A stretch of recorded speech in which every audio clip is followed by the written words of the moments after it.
I think my system is going to be shut down, so I think I have to change and even change the location. She refused to come back. I think she got the breakout from. So I'm so sorry. This is my fault. Exactly. Let me put some slides, something I can watch.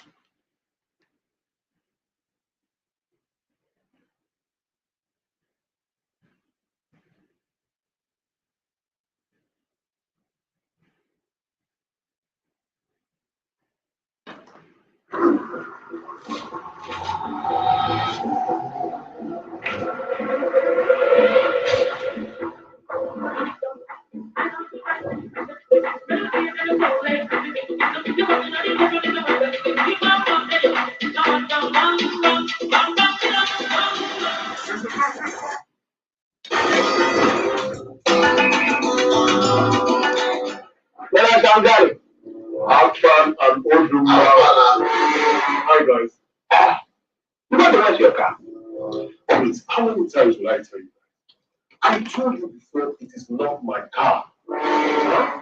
A friend of mine who traveled abroad for holidays kept it in my care instead of parking it in his compound for months. So I'm going to run the engine. And I'm there. You don't tell us that before, but I see your car. I won't even watch the car. But I feel so tired and sleepy. Yeah, I tried that as some strength first. Yeah, but you're a big guy. You're not going to be pushing car yourself. Why not? And I know you're supposed to send me go watch the car for you. Just say, I'm going to watch my car. Well, you don't run up 2 seconds. Are you sure about this? Yes, you watch the car. And that is very nice of you guys. What have you paused for? If not to help each other. We'll run out for you. Just that you go find us smart. Oh, Melissa, greetings to you, Melissa. How are you doing today? It's good to have you here, Melissa. It's good to have you here, Melissa. How are you doing? Is it afternoon there? Okay, good afternoon. It's already no. Okay, it's already afternoon here. It's afternoon there. So how was your day, Melissa? Hope your day was fine. I was on my first live stream and what happened was early goals. How are you doing? Yo, how are you doing? Hope you are doing fine. Yeah, Melissa said I'm having a wonderful day. Goals, how are you doing? Hope you are doing fine. Melissa said I'm having a wonderful day. How are you? Yeah, Melissa, I'm doing fine. I double tapped with my teeth. Wow, that is lovely. Thank you for your double tapping. God bless you. So how it goes? How was your day? You know, I'm just here to spend past. I also discuss, have good time with my people, say hello, and you understand. Sometimes you also have a question. If you want to ask a question for me, you can ask me a question. You know, I'm a very free person. You can ask me a question. Ask me any question. I missed your last live stream. Seeing they lost you. Yeah, the network broke. The network went down. Like the network went down. So that's why I have to start a new live stream again. So, Melissa, how was your time? How was your day? Hope your day was fine. I was having a very good and very lovely conversation with Uncle Fly, but it was so painful. The network had to go, and but I have to start the live stream again.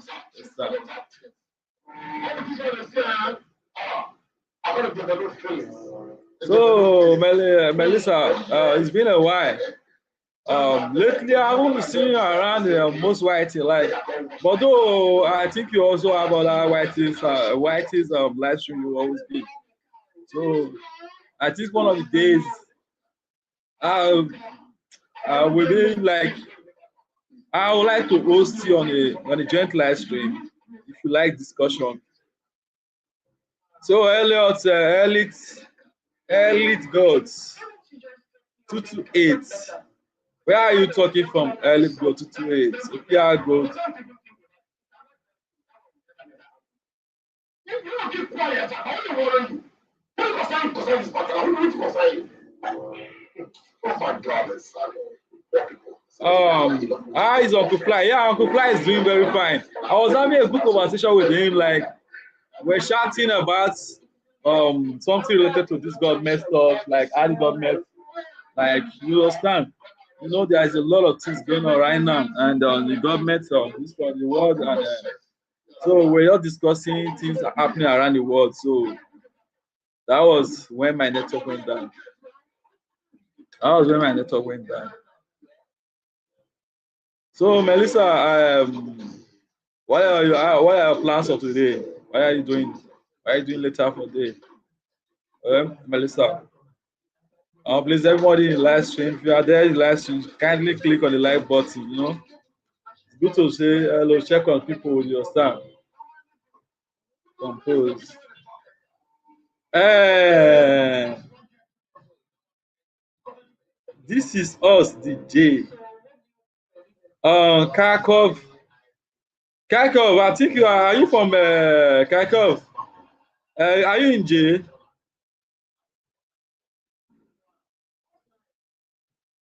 Kharkov said you leave the J. Oh, Kharkov, are you in the J? If you are in the J, just tell me, okay? Kharkov, I think you are from what country? I will let you know your country. If you are from Bosnia, if you are not from Bosnia, you must be a Ukrainian. If you are not a Ukrainian, you must be a Russian. So, Kharkov, you are welcome here. Kharkov say hi, bro. Hi, bro. So, Kharkov, where are you from? Where are you from? What city are you?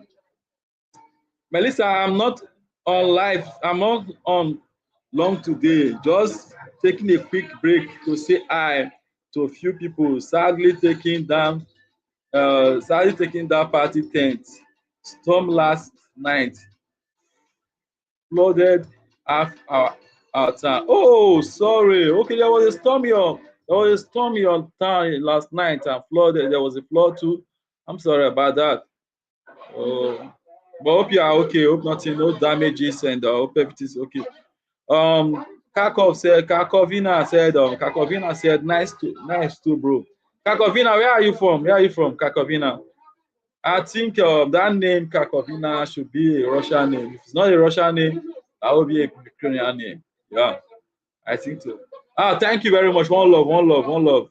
Thank you very much. So Karkovina, have you subscribed to me? If you have not subscribed to me, subscribe to my live stream, Karkovina. You are a nice guy. Are you also a content creator, Karkovina? Let me give you a jacket, okay? You're welcome to my live stream, Karkovina. So, oh, you are a chili. Chile, Chile, Chile. That is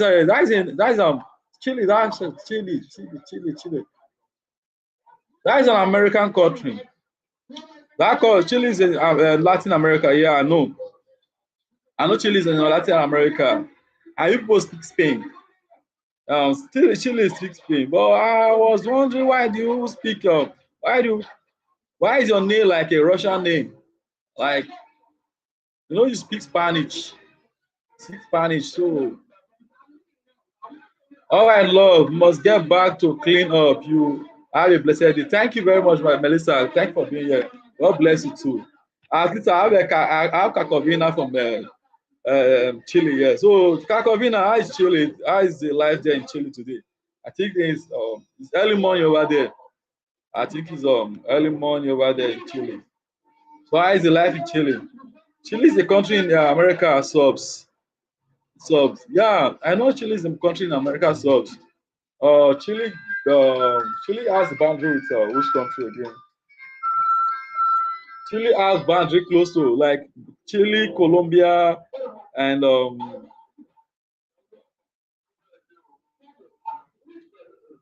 Chile, Colombia, and other countries.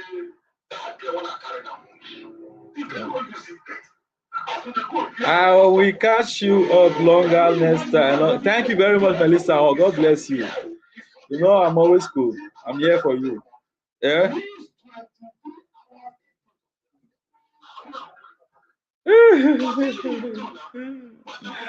Oh, Chile, Colombia, Argentina, Peru, Bolivia. Yes, because I know Nurego. Nurego was from Nurego. You know Nurego. There was then Nurego was from Chile. Yeah. Nurego was a Chile. Nurego was, yes, Nurego was a, that was one of the presidents, Nurego. Nurego was a Chile. I know. I read about Nurego some time ago. Gasoline. So what's the time over there now? Kakobina. What is the time over there?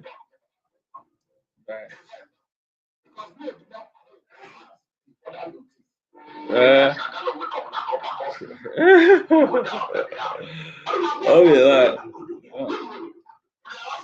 Yeah.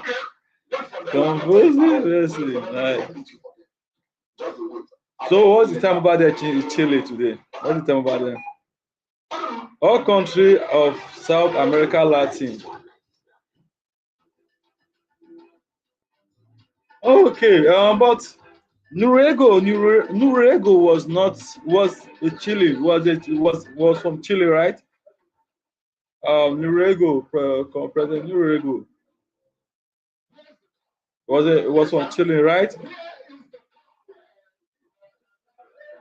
I think he was arrested and took to the US in 1980. I think in 1980s, yeah. That was really good. So Kakobina, what is the time about there? What's the time about there now in Chile? Compose a message by Melinda.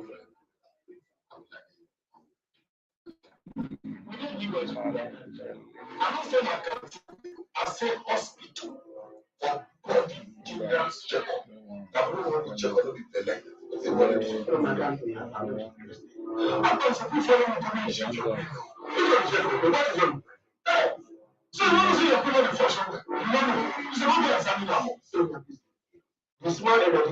You know something of my country, Chile. Yeah, I know a lot about your country, Chile. Like I know a lot about Chile. No, I know a lot about the Latin Americans. I know a lot about the Latins, and so because I've I've studied history also before. I've studied history, so I know a lot about your country too. Where are you from? I'm from Africa. I'm from Nigeria, precisely. I'm from Nigeria, so Delta State, precisely. But I'm a citizen of the world. I'm a citizen of the world. Like a citizen of the world. Wherever you go, I'm there with you. But why to bring me anywhere you want to go? So right now I'm with you there in Chile. You understand? So your English is very good. But I think a lot of Chile they speak Spanish. They speak Spanish there in Chile. So your English is very good. So what are your plans right now? Time there in Chile. I think let me think of the time of Chile time. It will be 7 a.m. in Chile. 7 or 9 or 8 a.m. I think in Chile it will be. Chile is far ahead of US, right? That will be Chile. Is it 7 a.m. there in Chile or 8 a.m.? Compose a message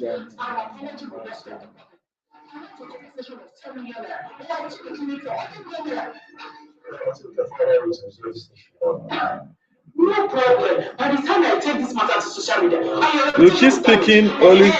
Yes, yeah, speaking only Spanish. Yeah, I know you speak only Spanish. And same with Argentina and Colombia. I can speak small Spanish. Hola, ¿cómo estás? ¿Cómo estás chateando? ¿Cómo estás chateando? Trabanjo means work. Trabanjon means work. Hijo means son. Hija means daughter. Am I right, Kakovina? Because I understand a little Spanish. So when you say hijo is but I learned personal English. Yeah, you are right. You tried a lot. But hijo means hijo means sons, right? Iho means son. Why Ija means daughter, right? Anka Kobina. Does Ija means daughter? Hola, ¿cómo estás? Chateando. ¿Cómo estás chateando? Hola, ¿cómo estás chateando? I learn English, see movies in production. Oh, you learn English through movies production. Oh, Jackie Ja, Jackie Jaja. I know you just laughed. Ja ja ja ja ja ja. I know you just laughed. Koabina, that is Jackie Jaja is ha ha ha ha ha ha. Yeah, okay. Kokabina said good Spanish.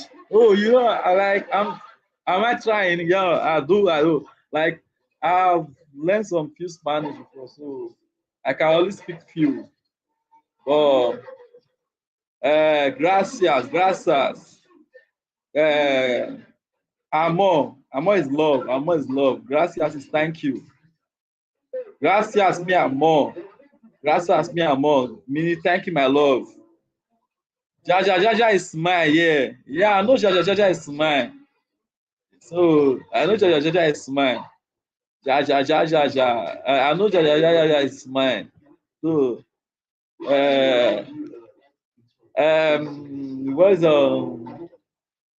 tu hijo na my son. Mi hijo na my son. Mi hijo, tu hijo na your son. Tu hijo na your son. Mi hijo na my son. Eh? Yeah, yeah, Jaja is my love. So am I trying in Spanish? Like speaking Spanish. That is another language extra. So I understand some other languages, but I tend to learn. I like Spanish a lot. I like Spanish a lot. Eh? Kukabina. Do you know? Uh, you know something? Uh, I want to speak in Spanish. Like this Spanish, I want to speak. It's like I don't know what there's a way they call it. I always see it in movie. I know the meaning of uh, buta. Buta. Eh?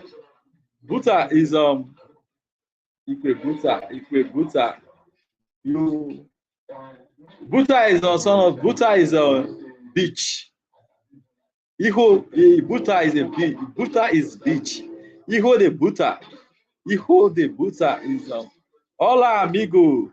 The Africa to eras bien. Okay. Hello, my friend in Africa. You are good and humble. Am I right? In your translation, in my translation, hello, my friend. That is hola amigo. The Africa. Hello, my friend in Africa. Two, which means you always hope you are doing fine. Bien, bien, bien. Bien means fine. Hope you are doing good. Bien means fine. Buenas. Buenas, hombre. Okay. Hombre. Buenas. Hombre. Hombre. Coca-Cola, like I was trying to break down like what you wrote now. Hola amigo. Hello my friend in hello my friend in Africa. You, Eris. Brain, hombre. Yeah, you are fine and nice, like hombre, hombre.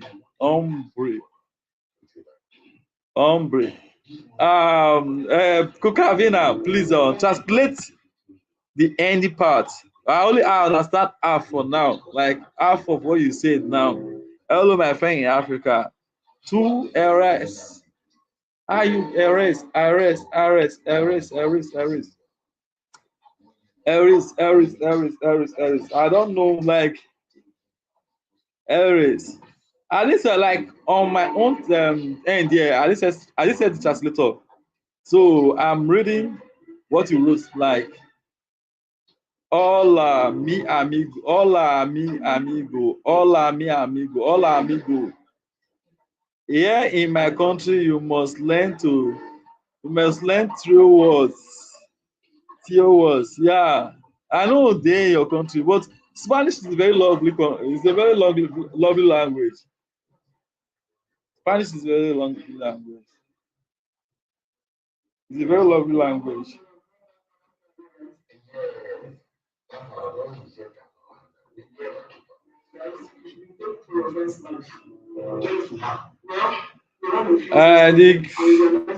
The third word is Kokavina.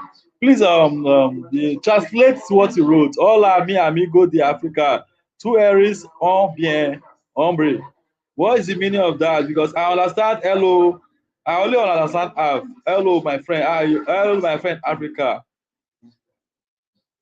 Hope. Oh, two Aries. Two. You are. Yeah, good. You are good.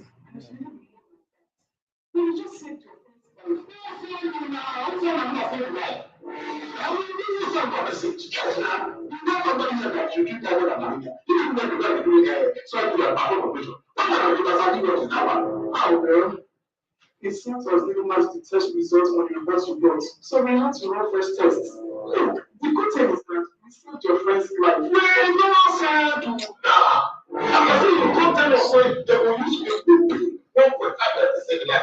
We forget of someone already died. Yes, no. I don't know that Matos's life is worth 1.5. Even if it's an education, it's not worth 1.5. Even if it's not, it's not worth. It's not talking 1.5. So I'm talking that way. Oh, well, I am sorry. But you guys signed for his treatment. So you are responsible. And you didn't transfer our POS. I'm not even trying to win. They are already informed the security men about you too. My hair is going on. You can see. Everywhere is turning on you. That's how they got it. You see what I like? Security! Please like, share, and subscribe. Okay, it's time for me to switch to some songs.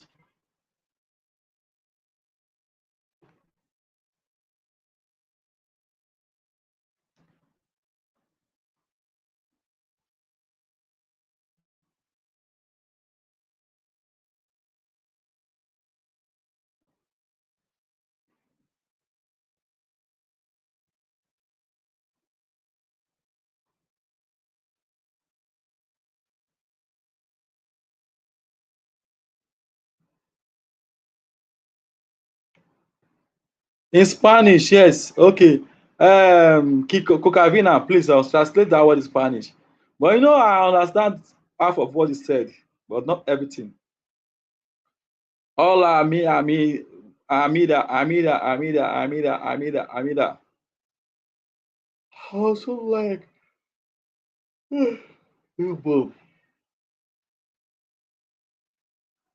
Lavrov. The world closed his eyes for the last time, but Israel's peace died with him. The Bible tells us the glory of. Okay, Spanish. The world closed his eyes for the last time, but Israel's peace died with him. The Bible tells us the glory of King Solomon, his gold, his wisdom, and his magnificent temple. What Sunday schools don't tell you is the absolute chaos, spiritual and physical, that exploded the very minute your heart stopped beating. Solomon had flirted with darkness, building altars to terrifying gods like So, Kokavina, to please I know you are a Catholic. Are you not a Catholic, Kokavina? Today, you will discover the 5 terrifying things that happen instantly after Compose a the king's message last by the prayer. Miranda Lombard To to understand the terror of what happened telling next, you him need to understand what Solomon had the become, because the Bible does not spare us. She documents with haunting rawness the deterioration of a man who why began will I on the not throne of God apologize?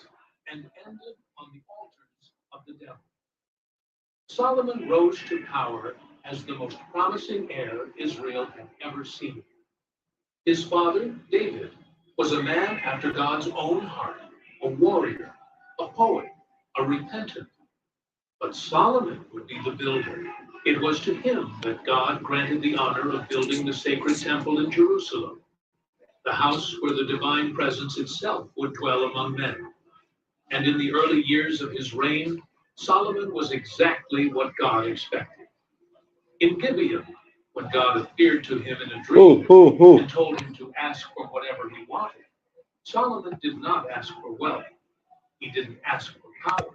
He didn't ask for longevity. He asked for wisdom. And God, so pleased with this answer, gave him wisdom and wealth together. But there is an invisible curse that haunts every man who reaches the summit of the world: the belief that the rules were not made for him, that the law that applies to ordinary mortals does not apply to exceptional people.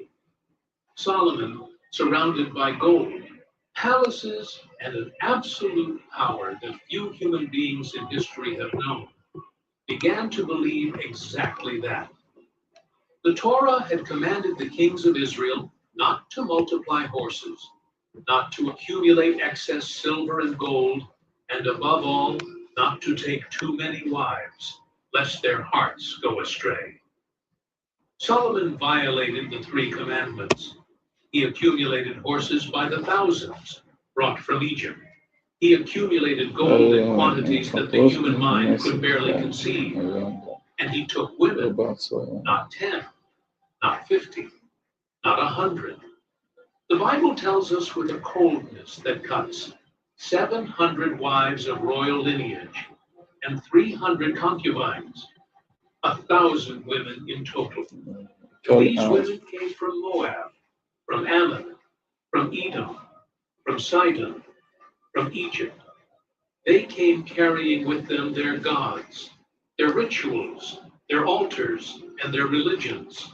And Solomon, in his old age, the man who had asked for wisdom, the man who had built the house of the living God, began to follow these gods with them, not out of naivety, not because of theological confusion, but for the most vulgar and mundane thing there is: he wanted to please the women he loved.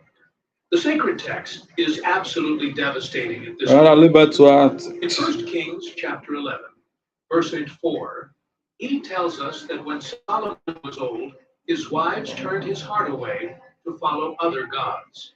And his heart was not perfect with the Lord his God, like the heart of his father David. This is not poetry. This is a terminal spiritual diagnosis.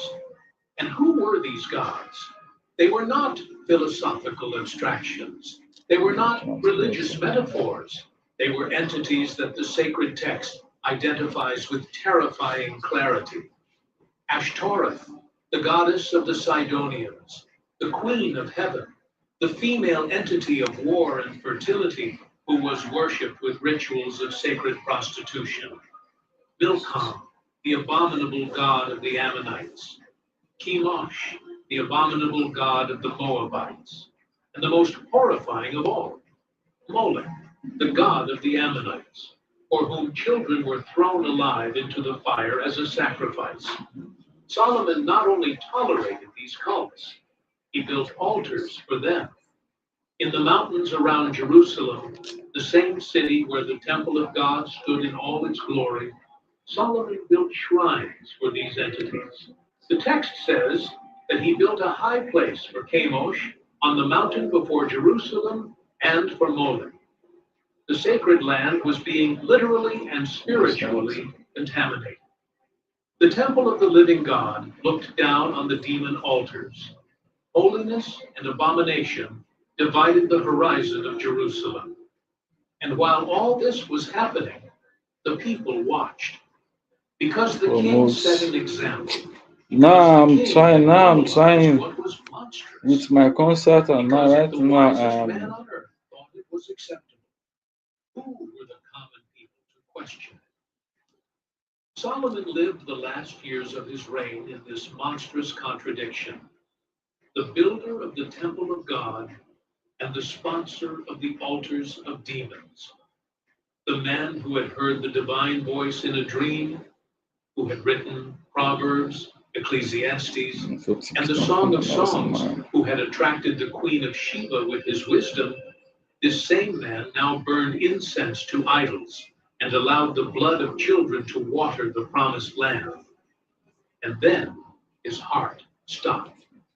And when it stopped, everything that was held back by that rain, all the tension built up over decades of apostasy and oppression, was released at once, like a dam that finally gives way.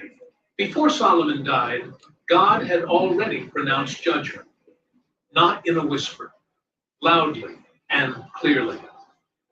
In 1 Kings chapter 11, God appears to the prophet Ahijah of Shiloh and gives him a specific and dramatic mission.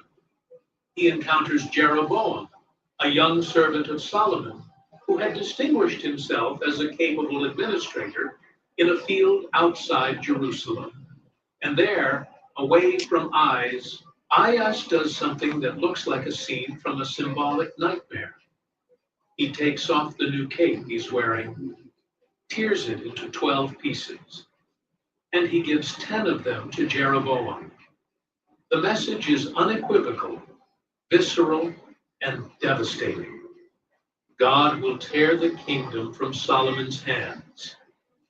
10 tribes will be given to Jeroboam. Only 2 will remain for the house of David, because of his servant David and because of Jerusalem, the city I chose. But here's the thing most people don't realize.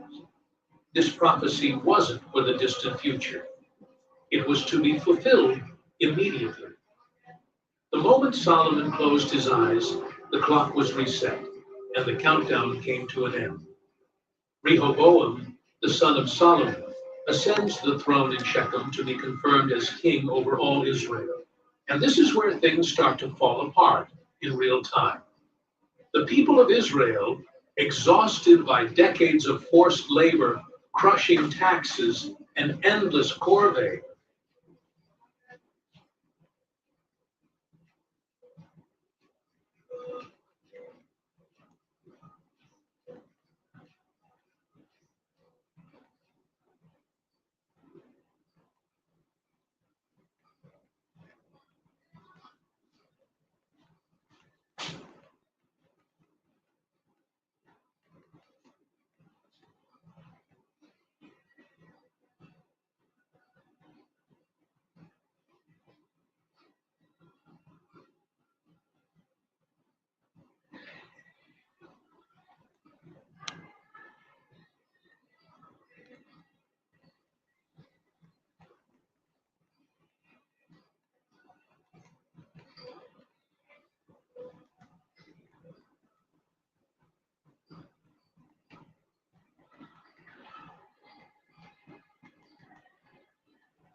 Step right up for a jolly old lifetime with Bet King Virtuals, where every bet is an adventure. Dive into your favorite Bet King Virtual Leagues, where you run the game. You're in complete control with a massive prize pool waiting to be claimed. Your next bet qualifies you for a jackpot that you can win and secure the bag. Test your skills and stand a chance to win a share of £7 million jackpots by placing bets on Bet King Virtuals. That's Relay, that's Bet King.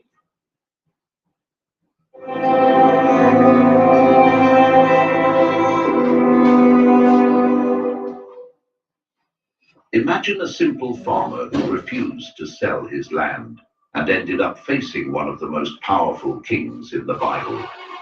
What seemed like a simple negotiation turned into a deadly conspiracy. False trials, innocent blood spilled, and a dark prophecy announcing a terrifying end. Today we're going to discover who Naboth was and why his small vineyard in Jezreel provoked the most fearsome judgment in Scripture, striking a weak king, a manipulative queen, and toppling an entire dynasty.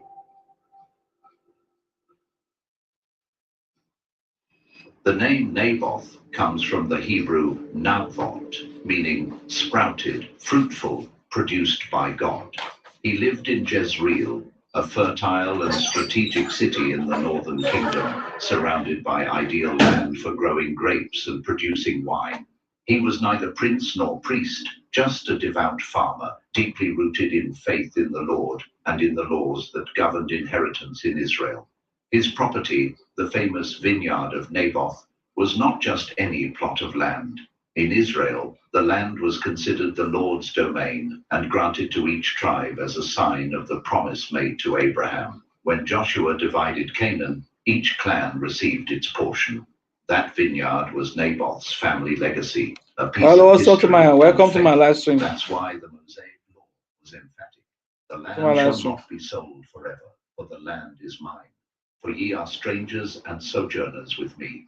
Leviticus 25:23.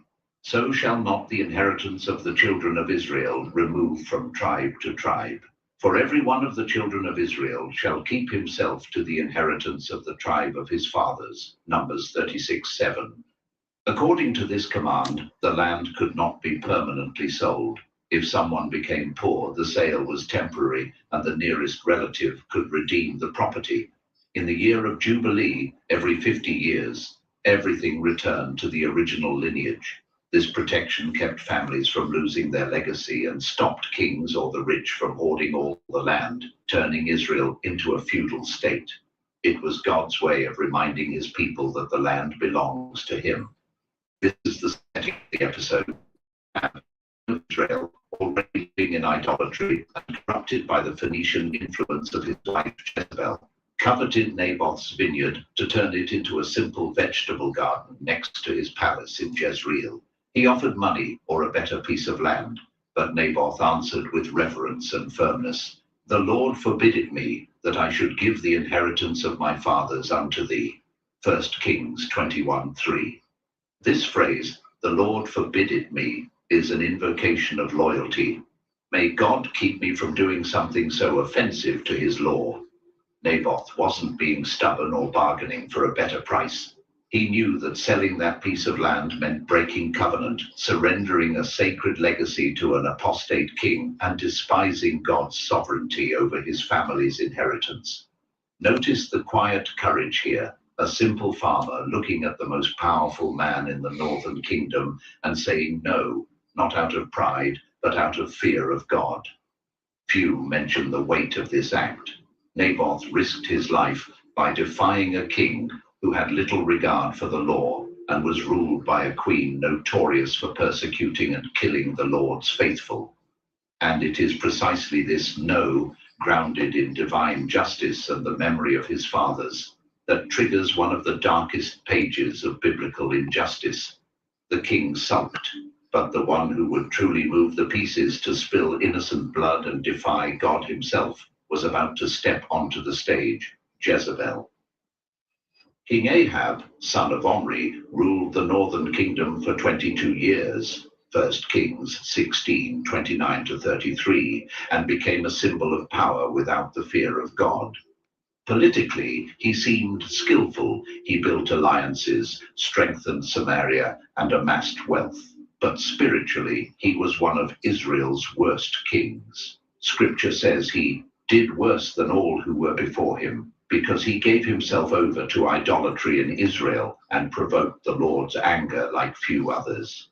His marriage to Jezebel, daughter of Ethbaal, king of the Sidonians, marked a decisive turn toward paganism.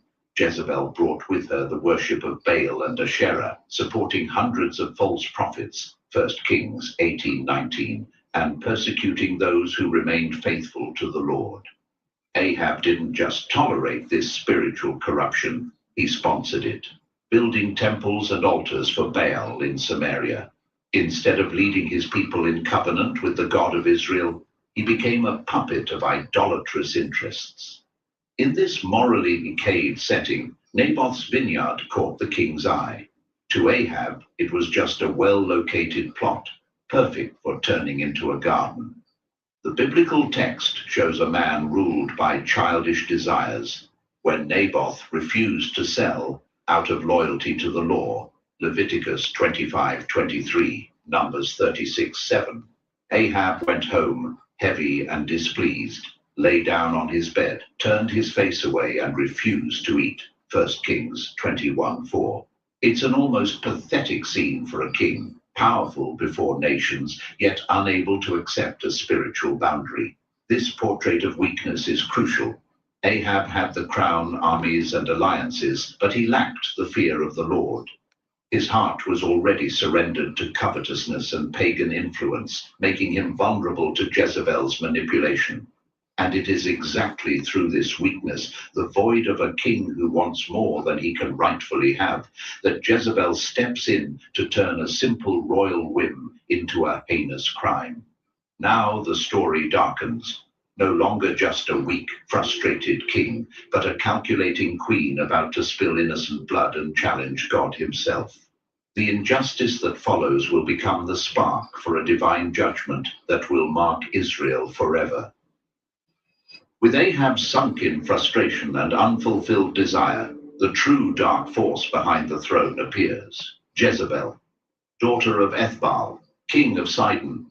She not only brought Phoenician idolatry into Israel, with altars to Baal and Asherah, but also displayed a strategic, cold, and ruthless mind. The Bible portrays Jezebel as the archetype of spiritual manipulation, able to kill the Lord's prophets, 1 Kings 18:4, and sustain hundreds of false priests while crushing any remnant of covenant faithfulness. Seeing her husband sulking over Naboth's vineyard, Jezebel mocked his weakness. Dost thou now govern the kingdom of Israel? Arise and eat bread, and let thine heart be merry. I will give thee the vineyard of Naboth the Jezreelite. 1 Kings 21:7. With that, she took control and decided that no divine or legal principle would stop her. Her plan was Machiavellian and perfectly crafted for the culture of the time. She wrote letters in Ahab's name, sealed them with the royal signet, and sent them to the elders and nobles of Jezreel, manipulating the city's judicial system. She ordered them to proclaim a fast, a facade of piety, and seat Naboth in a place of honor. Then false witnesses would accuse him of blaspheming God and the king, crimes punishable by stoning. The detail is striking. Jezebel knew the Mosaic law well enough to twist it. Blasphemy against God was a capital offense, Leviticus 24:16, and defying the king could be seen as treason. She staged a religious trial to cover a crime of theft. Few teachings point out this legal manipulation. Jezebel didn't kill Naboth outright. She orchestrated a corrupt judgment using the appearance of holiness to eliminate an innocent man. The result is tragic. Naboth is condemned and stoned. His innocent blood spilled on the soil of his own inheritance. The elders, who were supposed to uphold justice, become accomplices to evil out of fear or convenience. When the news of his death reaches her, Jezebel simply tells Ahab, "Arise, take possession of the vineyard." 1 Kings 21:15. What began as a royal whim now becomes one of the Bible's most abominable injustices. But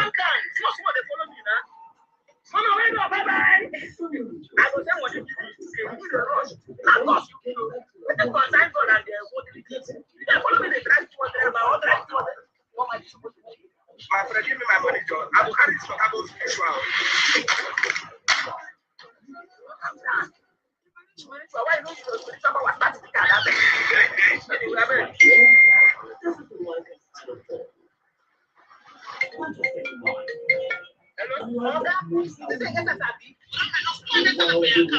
Since 5 years we borrow money from us, you don't want to pay. You're going to pay 400,000. Anyone later your account. Okay, give me my money. I will use that one. I will because I follow you for them.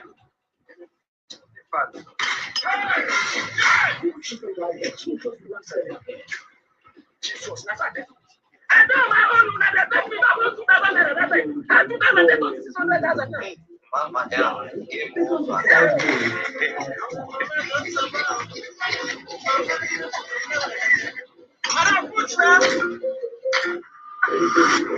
trying to push it. How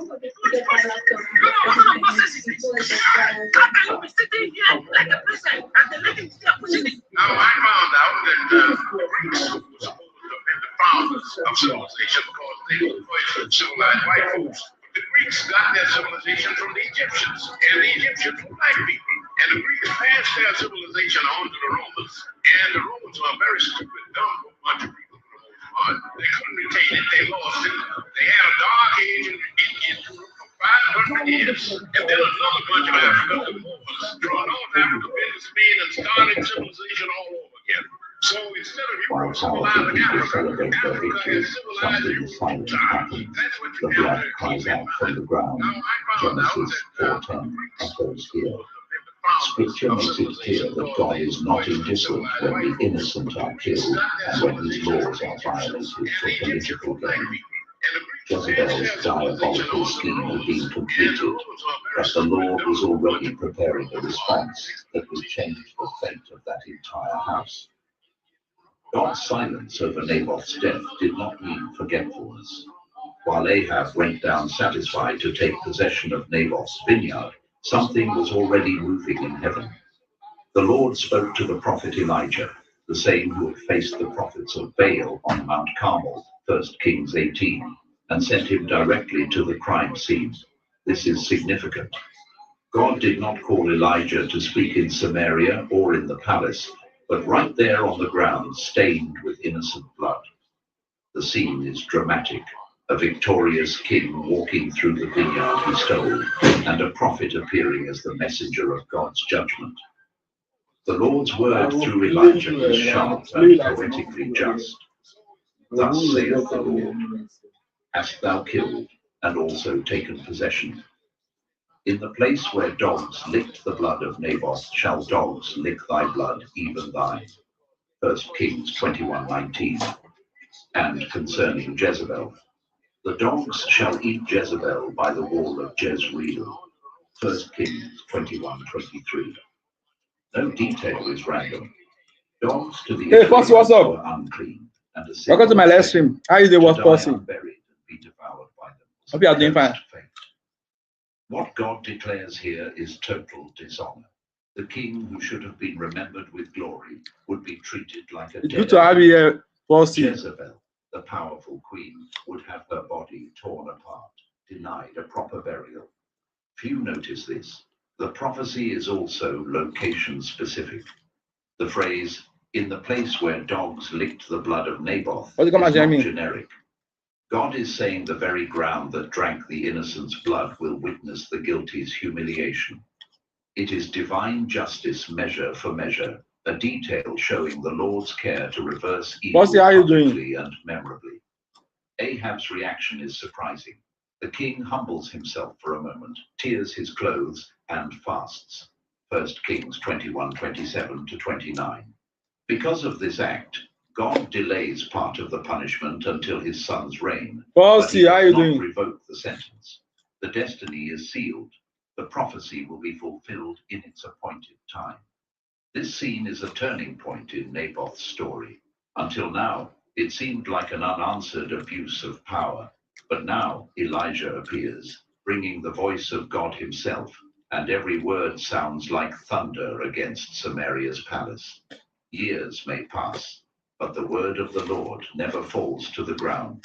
And when judgment comes, it will be precise, relentless, and terrifying.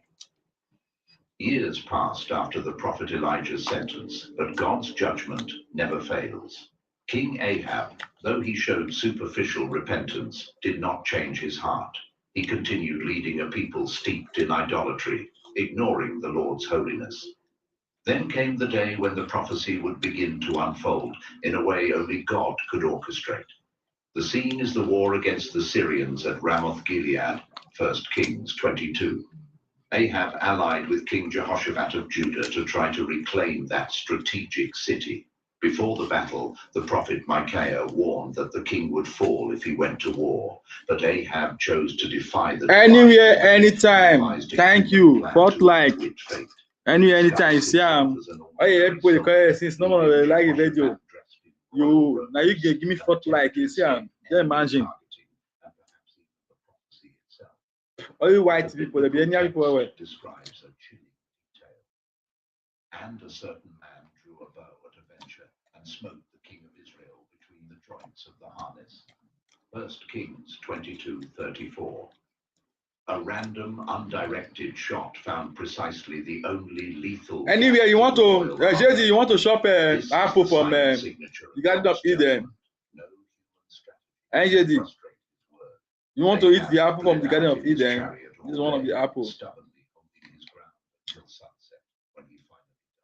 Happy Easter to you. They brought his body back to Samaria. The royal chariot, now soaked with blood, was washed at the pool of Samaria. You see the video I was knowing. Prostitutes bathed.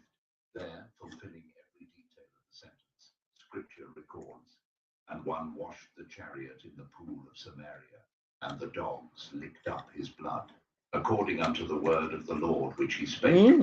I will eat that exact apple. It's impossible to miss the divine precision, the blood that cried out from. Okay, you want to eat this exact apple in Kenya? No worry. But this one is from Garden of Eden. The king who tried to seize another man's inheritance ends with no honor, no glory, and no control over his own fate. But the darkest and most powerful piece of the story remained: Jezebel.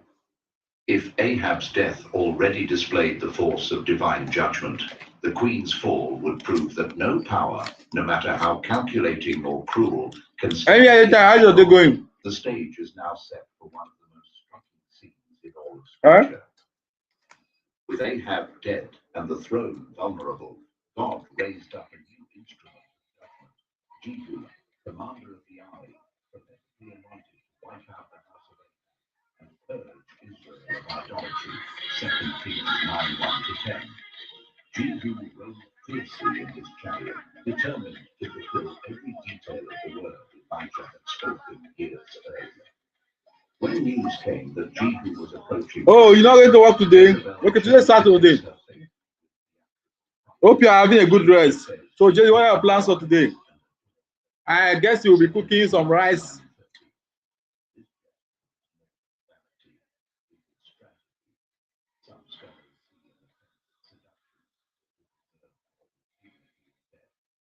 Others view it as open defiance, a woman determined to die as a queen rather than surrender in humiliation. From her high window, Jezebel shouted to Jehu, "Had Zimri peace, who slew his master?" 2 Kings 9:31. She mocks him by comparing him to Zimri, an earlier usurper who killed King Ela, but reigned only 7 days before being destroyed. 1 Kings 16:9-20. It's biting sarcasm. You too will fall quickly. Even standing before God's judgment, Jezebel remains proud and unrepentant. But Jehu doesn't answer her insult with debate. He looks up and calls out, "Who is on my side?"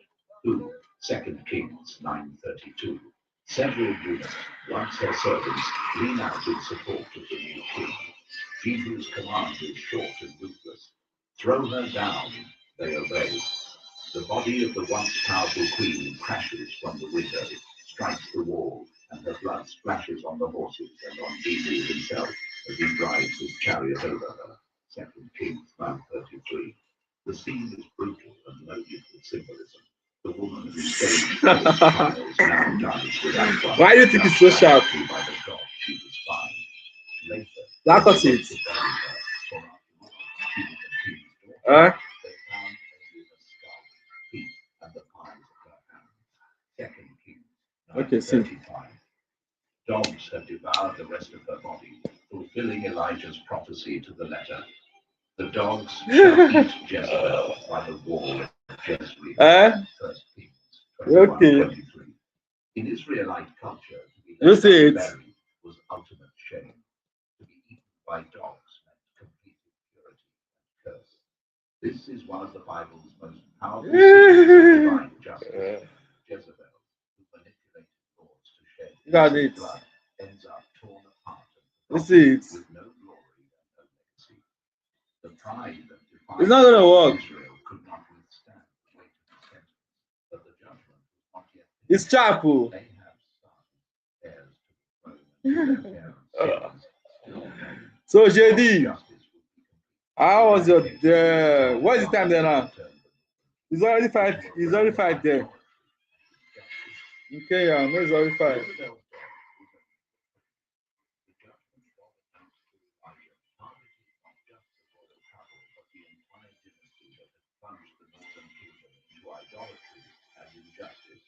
The Lord had said, "Behold, I will do evil upon thee, and will take away thy posterity, and will cut off from Ahab every male bond and free in Israel."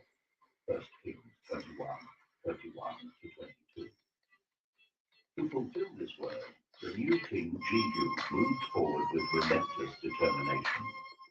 Right after killing Joram, Ahab's son, with a precise arrow in the very field of Naboth, 2 Kings 9:21-26, a detail often overlooked but showing God's exact justice, Jehu ordered that the body be thrown onto that stolen property.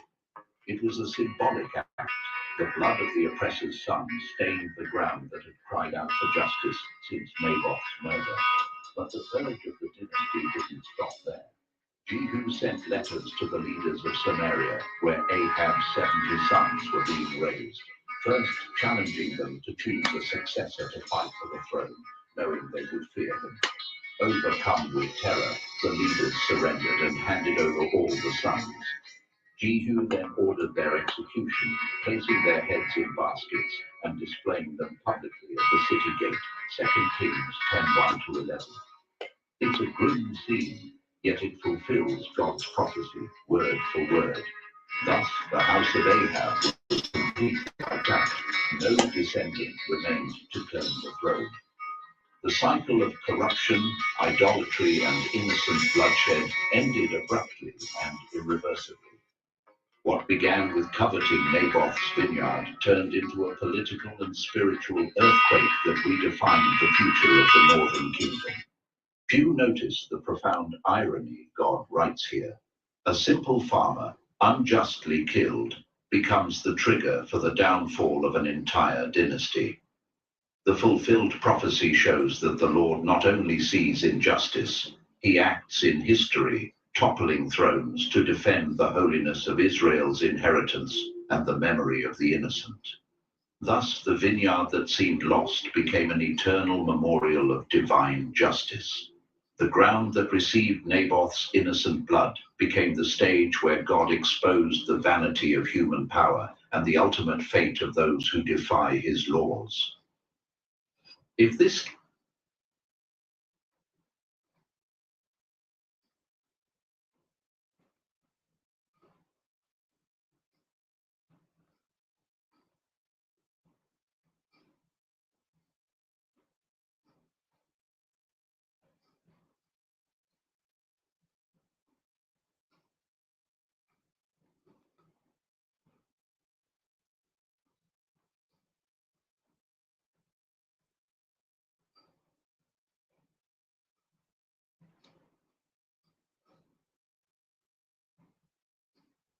the man of war, commander of the war chariots of the army.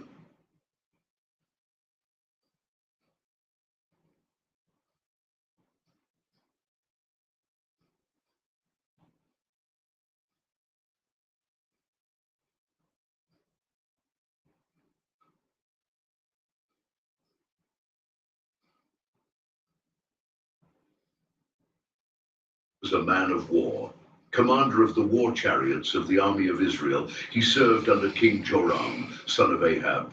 Strong, direct, and known for his boldness, Jehu had earned respect among officers and soldiers. However, his loyalty to the throne did not blind him to the moral and spiritual decay that was eroding the kingdom. He was a man who saw and felt the weight of the injustice, idolatry, and oppression spreading throughout Israel. The house of Ahab had dominated the kingdom for years. Ahab, influenced by his wife Jezebel, had plunged Israel into deep idolatry, promoting the worship of Baal and despising the Lord's commandments. Jezebel, a Phoenician princess with a cold soul and a heart of iron, had persecuted the prophets of God and erected pagan altars everywhere. Even after Ahab's death in battle, her influence remained alive in her son Joram, who now reigned, and in her daughter Athaliah, who had married the king of Judah. Jehu, although part of the military system under this regime, was different. He carried within him a sense of justice and, in a way, a fear of God that distinguished him from others. The people saw him as a fearless man, someone who did not back down from danger, but also someone who held a silent fire in his eyes, as if waiting for the right moment to act. It was a time when the true worshippers of the Lord were silent, hidden, or scattered. Those who remained faithful saw in Jehu a promising figure, even though he himself did not know that God had already chosen him for a mission that would change the history of the kingdom. He was not a prophet, nor a priest. He was a soldier. But God often chooses unlikely instruments to accomplish his purposes. While Joram fought against the Syrians in Ramoth Gilead, and the people suffered, heaven was already plotting something greater. A new time was about to be born in Israel, and Jehu, the commander, was destined to be the instrument of divine judgment. The sun still warmed the walls of Ramoth Gilead, a border city constantly threatened by Syrian invasions. There, amidst the heat, the noise